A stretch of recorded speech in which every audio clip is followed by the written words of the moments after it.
Meditação da noite. Tema: o grande centro.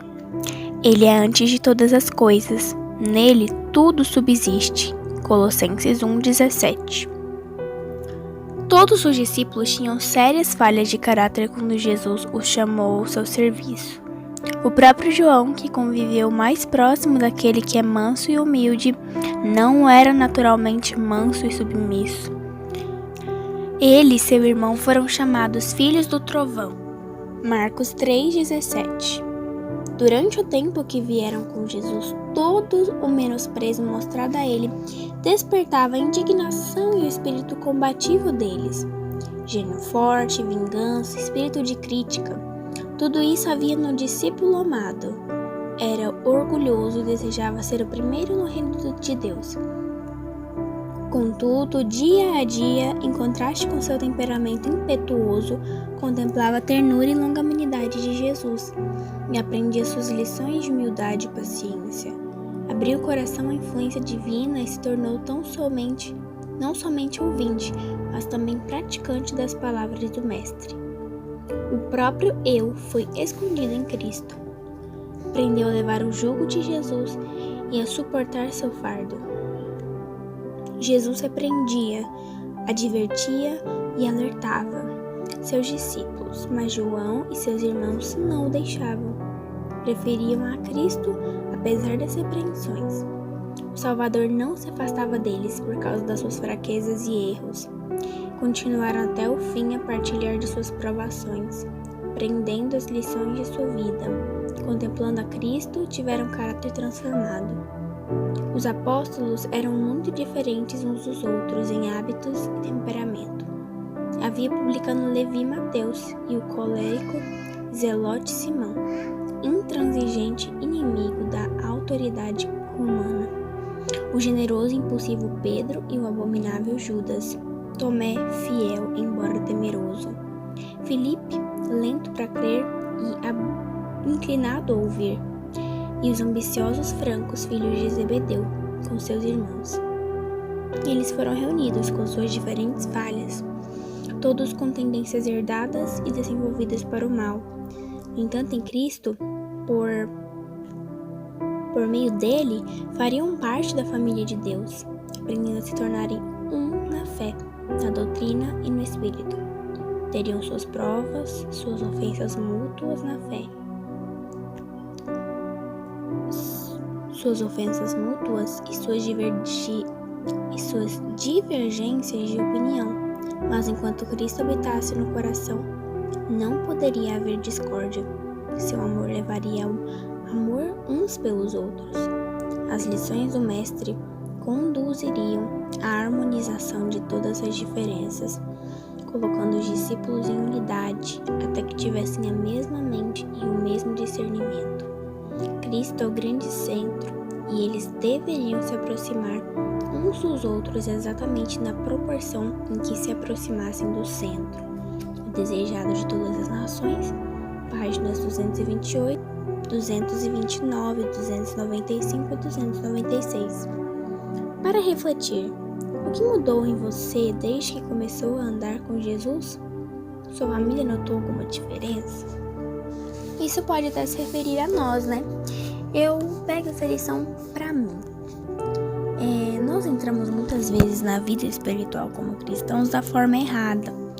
Eu sinto que eu entrei da forma errada, não pelas pessoas que estiveram ao meu redor, apesar de muitas vezes eu culpá-las, sei que isso não é culpa delas, porque elas estiveram me ensinando mediante a luz que elas receberam, mediante a forma que elas conseguiam me ensinar.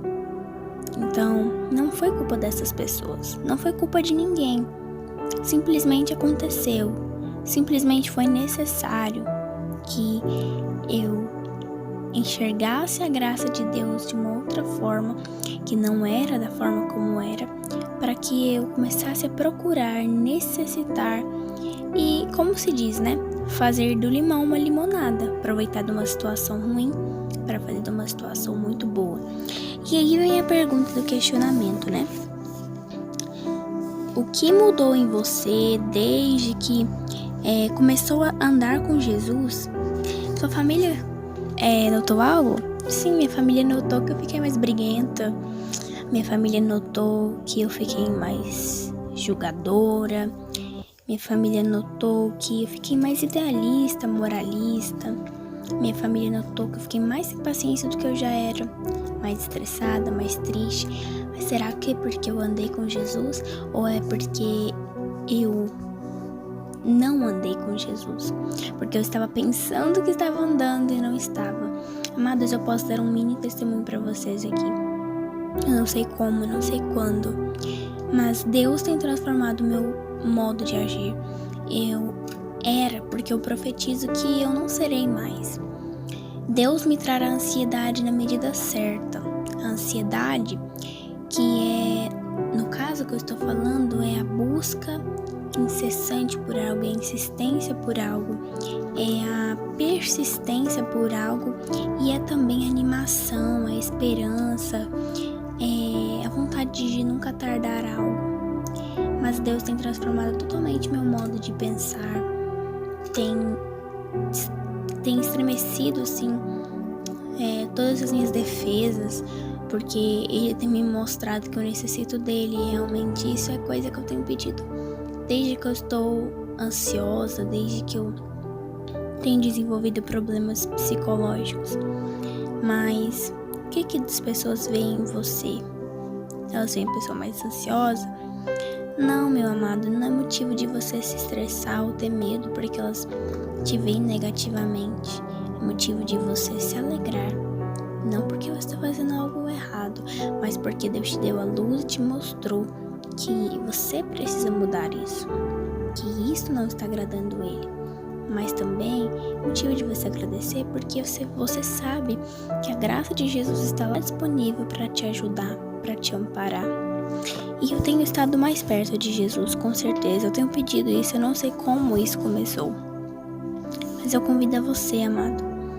Porque nós somos como João. Muitas vezes Jesus valorizou João porque, apesar de tudo que ele tinha sede pelo Espírito. Então ele buscava, mesmo quando a vontade dele não era aquela, ele buscava mesmo assim.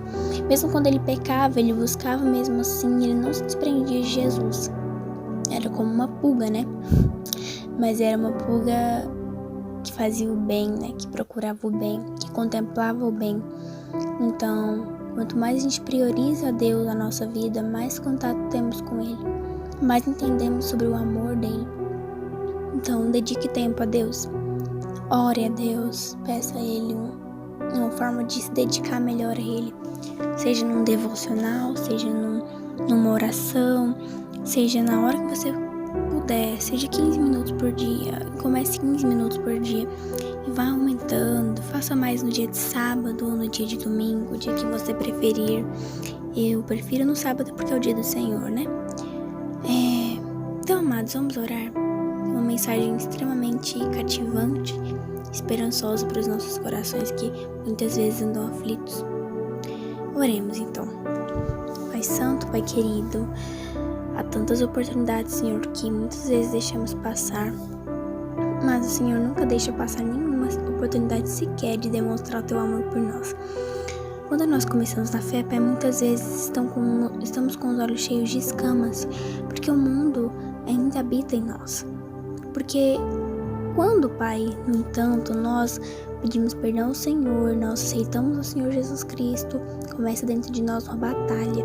Quando nós, Senhor, principalmente quando nós batizamos, acontece a luta do velho homem com Deus, né?